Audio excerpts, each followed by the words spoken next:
tenons à notre souveraineté, nous tenons à notre indépendance, nous n'acceptons pas de recevoir des ordres des autres pays. On n'a pas besoin de demander l'avis d'un pays pour ce que nous devons faire. Le seul à qui on doit demander l'avis, le seul avis qui compte, c'est l'avis du peuple guinéen. Et nous avons fait les élections sans aucune aide extérieure. Nous avons fait le référendum, nous avons fait les législatives et les présidentielles sans qu'un franc vienne de l'extérieur.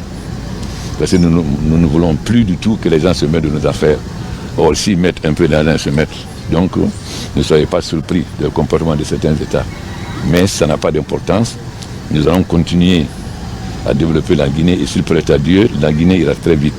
D'ici quelques années, la Guinée sera la deuxième puissance après le Nigeria. C'est ça qui ne plaît pas à tout le monde. Mais je compte sur vous.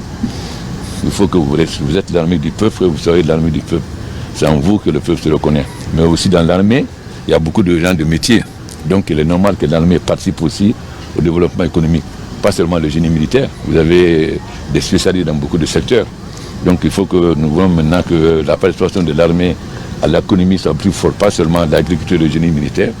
Mais il faut aussi que les autres qui ont d'autres diplômes, qui ont d'autres types d'activités, puissent gérer les activités économiques dans le cadre sur nos forces de sécurité. Nous avons toujours dit que beaucoup de gens tués ne sont pas tués par nos forces de sécurité. Aujourd'hui, nous avons beaucoup de cas de beaucoup de militaires que j'ai visités qui ont tous reçu des chevrotines. Je ne crois pas que l'armée utilise des chevrotines. Mais la vérité finira toujours par éclater.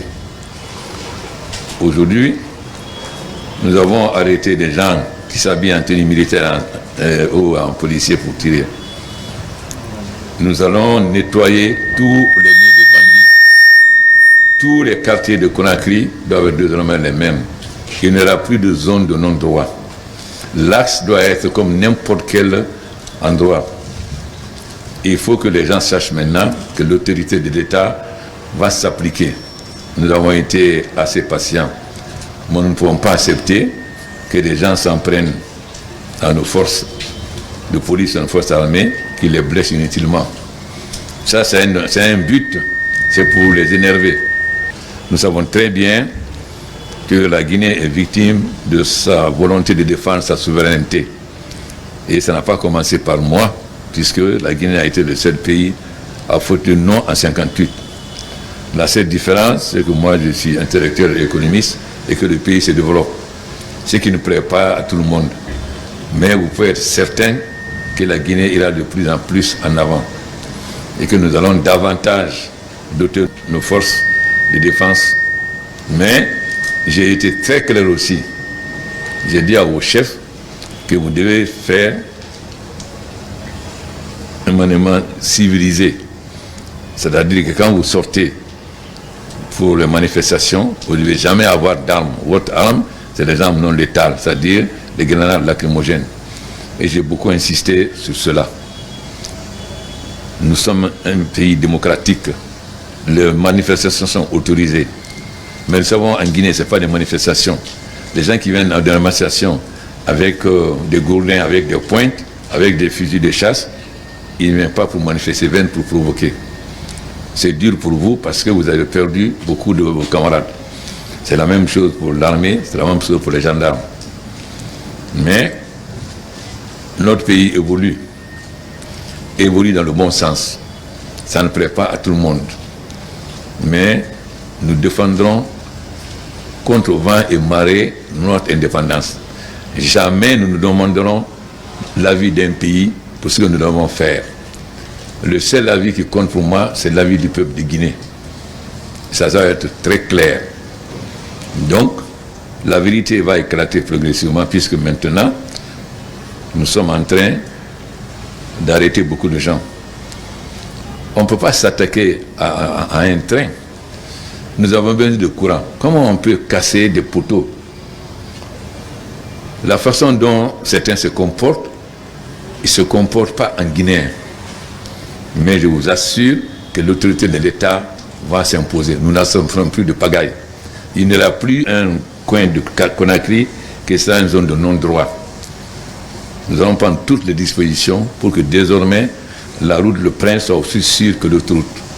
Donc je suis venu vous encourager à continuer, mais à tous utiliser. Vous avez des grenades lacrymogènes, vous avez des camions lance-eau, etc. Ça, ce sont les moyens de suivre les manifestations. En aucun cas, vous ne devez être armé. Mais nous allons nettoyer tous les nids de bandits qui se trouvent dans les différents endroits pour que désormais, plus personne ne puisse. Nous avons pris beaucoup de fusils, beaucoup de flèches, beaucoup de gourdins avec des pointes, etc. Nous avons arrêté beaucoup de gens, même les gens qui ont attaqué le train. Soyez certains que nous allons mettre fin à ces quartiers de non-droit. Tous les quartiers désormais, nous sommes là pour défendre la vie et les biens des citoyens guinéens. Le droit de manifester est un droit sacré, mais le droit de protéger les biens des citoyens et leur vie est encore plus sacré. Donc je vous encourage, je vous félicite dans votre travail. Nous allons continuer à vous accompagner et à améliorer vos équipements et vos conditions de travail. Le gouvernement est derrière vous, mais seulement nous vous demandons de faire toujours une action civilisée à l'égard des manifestants. Mais nous allons faire en sorte qu'aucun manifestant ne puisse maintenant s'attaquer à des forces de l'ordre par des flèches ou des fusils de chasse ou des gourdins avec des pointes. Nous donnons cette garantie. Mais il est extrêmement important que comme la confiance existe entre l'armée et le peuple, que la confiance vienne entre le peuple et les forces de sécurité, c'est-à-dire le CNIS comme les autres.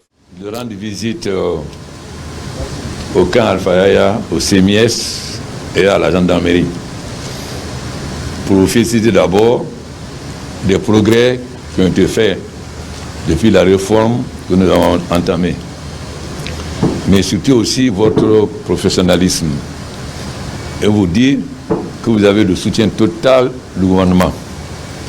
Mais nous avons toujours insisté près de vos chefs que le maintien de l'ordre doit se faire de façon civilisée.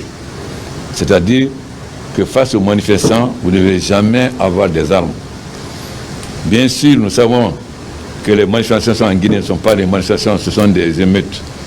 Parce que des gens qui viennent avec des fusils de chasse, avec des flèches et avec des gourdins, avec des pointes, ils ne viennent pas manifester. On a accusé les forces de l'ordre, mais la vérité finit toujours par triompher. Beaucoup de soldats, beaucoup de militaires, des gendarmes ont été blessés par des fusils de chasse. Donc, nous avons aussi arrêté des gens avec des Kalachnikov. La vérité finit toujours par triompher. Vous savez, la Guinée est victime de son esprit d'indépendance, de la défense de sa souveraineté. Ça n'a pas commencé par moi. En 1958, la Guinée a été le seul pays à oser dire non. Le président Conté a dit, moi je m'occupe des militaires. Je ne suis pas instruit, vous les quatre, développer le pays. Nous savons pourquoi le pays n'a pas été développé. Mais même le président Conté a défendu la souveraineté de l'État. Nous ne prendrons jamais d'ordre dehors. La seule personne qui nous commande, c'est le peuple de Guinée. Nous avons besoin que de la vie du peuple de Guinée. Et nous travaillons avec nos frères africains de la CEDEAO et de l'Union africaine. Donc je suis venu vous voir ce matin pour vous encourager et vous féliciter, mais en disant aussi que vous êtes au service du peuple et que la valeur d'un officier dépend d'abord de la façon dont il se préoccupe des conditions de vie de ses soldats. Donc je demande aux officiers, comme je l'ai fait au camp Alpha Yaya, de veiller aux conditions sociales des soldats. Parce que pour qu'un soldat puisse obéir à un chef, il faut qu'il se rende compte que ce chef se préoccupe de ses conditions concrètes de sociales de vie. Le gouvernement est derrière vous, nous sommes derrière vous. Nous allons faire en sorte qu'il n'y ait pas de zone de non-droit à Conakry. Nous allons nettoyer tous les nids de bandits. Nous allons empêcher que des gens puissent tirer désormais sur nos forces de l'ordre.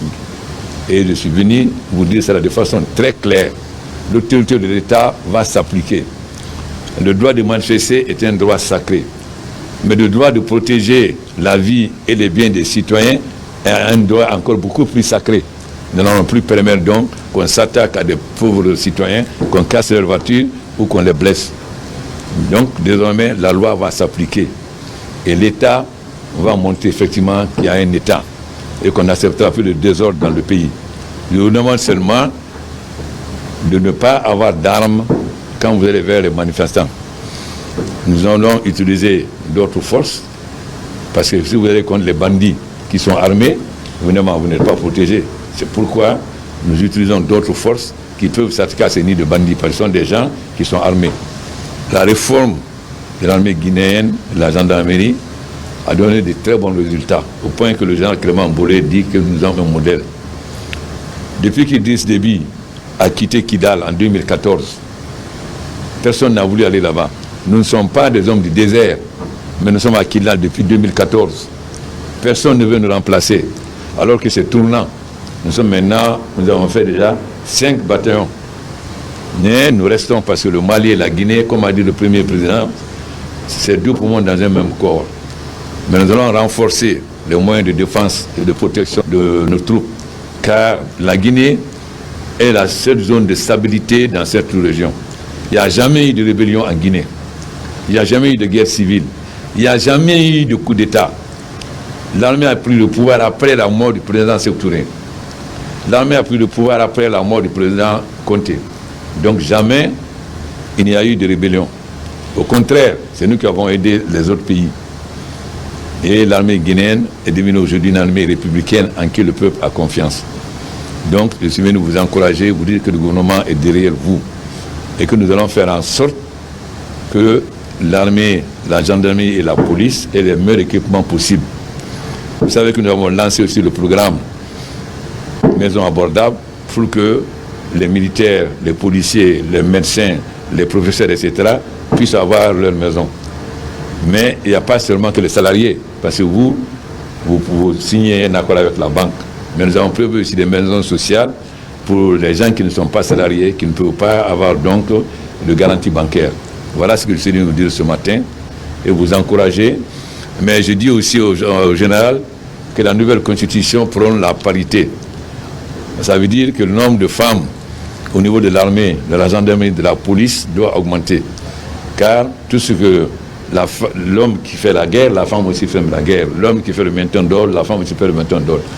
Ensuite, vous avez aussi des gens qui ont des formations, donc qui sont ingénieurs et autres. Il faut que davantage, l'armée participe davantage à la construction du pays.